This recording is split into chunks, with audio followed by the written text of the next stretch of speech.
বাংলাদেশ উন্মুক্ত বিশ্ববিদ্যালয়ের এসএসসি পরীক্ষা 2026-এর প্রথম ও দ্বিতীয় বর্ষের ফলাফল আজ 27 আগস্ট 2026 তারিখের রোজ বৃহস্পতিবার প্রকাশ করা হবে। সেই জন্য শিক্ষার্থী, আপনারা যারা প্রথম ও দ্বিতীয় বর্ষের ফলাফল নিজেদের মোবাইল থেকে দেখবেন, কিভাবে আপনারা দেখবেন আপনাদেরকে সেই বিষয়টা এখানে দেখানো হবে। প্রথমত আপনাদের সকলকে আন্তরিক শুভেচ্ছা, অভিনন্দন ও সালাম জানাচ্ছি। আসসালামু আলাইকুম। এখানে শিক্ষার্থী, আপনারা প্রথমে যে কোনো একটা ব্রাউজারে যাবেন। যেমন এখানে যে কোনো একটা ব্রাউজারে গেলাম, যাওয়ার পরে এখানে আমি যা লিখবো একেবারে সহজভাবে রেজাল্ট, RESULT রেজাল্ট লিখবেন। লেখার পরে রেজাল্ট ডট BAUBI.AC.BD এই অংশটা আপনারা টাইপ করবেন। result.baobi.ac.bd এটা টাইপ করে যখন আপনারা সার্চ করবেন, আপনাদের সরাসরি রেজাল্ট অপশনে নিয়ে আসবে। রেজাল্ট অপশনে নিয়ে আসার পর আপনারা এখানে আপনাদের যে 11 ডিজিটের শিক্ষার্থী কার্ডের যে নম্বরটা রয়েছে সেই নম্বরটা আপনারা এখানে দিবেন। যেমন আমি একটা পূর্ববর্তী বেসের আমি একটা দিয়ে আমি আপনাদেরকে দেখাবো। যেমন এখানে 240100290001 24 বেসের একটা শিক্ষার্থীর রেজাল্ট আমি আপনাদেরকে এখানে দেখাচ্ছি। দেখতে পাচ্ছেন যে আমাদের এখানে আপনার রেজাল্টের যে অংশটা সেটার মধ্যে যে আপনার রেজাল্টের অপশনটা চলে আসছে। রেজাল্টের অপশনটা চলে আসার পর আমি আপনাদের এখানে দুইটা বিষয় দেখাবো। আপনারা কিভাবে, যেমন ধরেন অনেকেই যারা আপনারা প্রথম বর্ষের পরীক্ষা দিবেন, অর্থাৎ 26 বেসে আপনারা প্রথম বর্ষের পরীক্ষা দিচ্ছেন 7টা সাবজেক্ট, আপনাদেরও রেজাল্টটা এরকম আসবে। আসার পরে রেজাল্ট অপশনে আপনাদের ইনকমপ্লিট লেখা থাকবে। কারণ বাংলাদেশ উন্মুক্ত বিশ্ববিদ্যালয় থেকে আপনি যদি সবগুলো বিষয় যদি আপনি পাশ করেন, তাহলে শিক্ষার্থী একমাত্র আপনার জিপিএটা দেখাবে।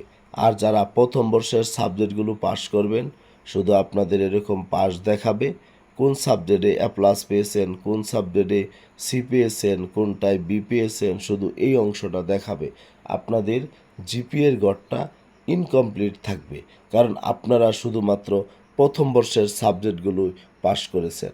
কিন্তু যখন আবার আপনারা দ্বিতীয় বর্ষের সাবজেক্টেও পাশ করবেন, টোটাল যখন আপনাদের সবগুলো সাবজেক্ট এখানে পাস আসবে, তখন কিন্তু শিক্ষার্থী আপনাদের জিপিএ গড়ের অংশটা দেখাবে।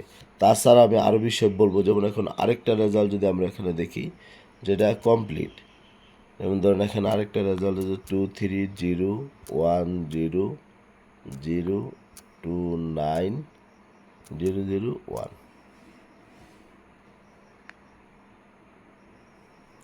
দেখতে পাচ্ছেন শিক্ষার্থী, এখানে এই শিক্ষার্থীর আপনার প্রথম এবং দ্বিতীয় বর্ষের রেজাল্ট একসাথে দেখাচ্ছে, কারণ তিনি দেখেন সবগুলো সাবজেক্টে এখানে পাশ করেছেন। Information and communication technology Bangla first paper, English first paper, mathematics, Islam and moral education, history of Bangladesh and world civilization, geography and environment, career education, তারপরে আপনার Bangla second paper, English second paper, physical education, health science and sports, civics and citizenship science, সবগুলো subject দেখেন পাশ করেছে। তার দেখেন জিপিএর গড়ে রেজাল্টের এখানে জিপিএ দেখাচ্ছে। আর যে পাশ করেনি তার কিন্তু জিপিএ দেখাবে না। সকল সাবজেক্ট যদি কমপ্লিট না থাকে তাহলে আপনার জিপিএ দেখাবে না। সেই জন্য আমি আপনাদের বলি, যখন আপনারা প্রথম বর্ষের রেজাল্ট আপনারা পাবেন, পাওয়ার পর যখন আপনারা এরকম একটা বিষয় দেখবেন, অনেকের মনে হতে পারে যে আমি হয়তো বা পাশ করতে পারিনি। আপনি পাশ করেছেন, সেই জন্য শিক্ষার্থী এটা সন্দেহ নাই। কিন্তু বিষয় হলো, আপনার এরকম যদি 13টা বিষয় যদি আপনার যদি কমপ্লিট থাকে, তাহলে কিন্তু শিক্ষার্থী আপনার রেজাল্ট দেখাবে।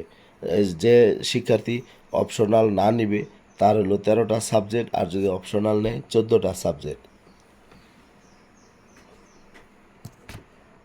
এখন শিক্ষার্থী তাহলে এই ওয়েবসাইটে ঢুকে আপনারা রেজাল্টটা দেখবেন।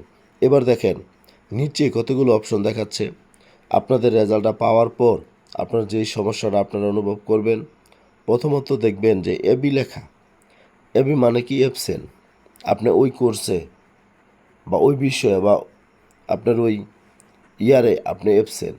PR, problem related to OMR sheet fill up.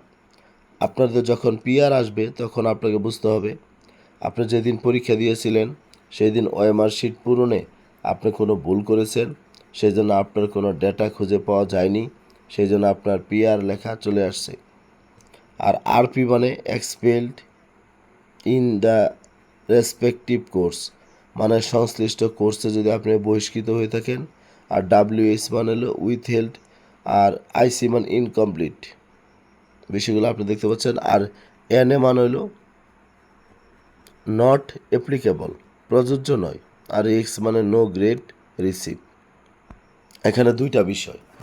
আপনারা যখন এনএ লেখা দেখবেন, যারা প্রথম বর্ষের শিক্ষার্থী বা যারা শুধু দ্বিতীয় বর্ষের পরীক্ষা দিয়েছেন, প্রথম বর্ষের পরীক্ষা দেননি, আপনার সকল সাবজেক্টে পাস, তারপরে শিক্ষার্থী আপনি সেখানে লেখা দেখতে পারবেন এনএ।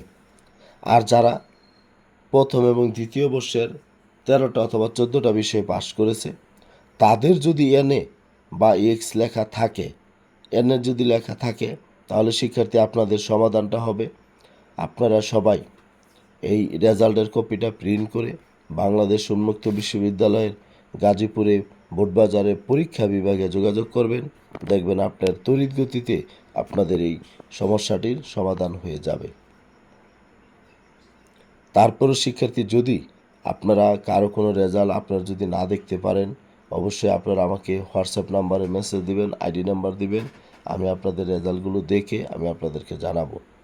01609781125।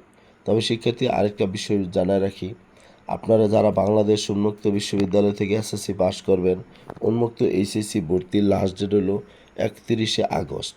এখন এই 3 দিনের মধ্যে আপনাদেরকে ভর্তি হতে হবে।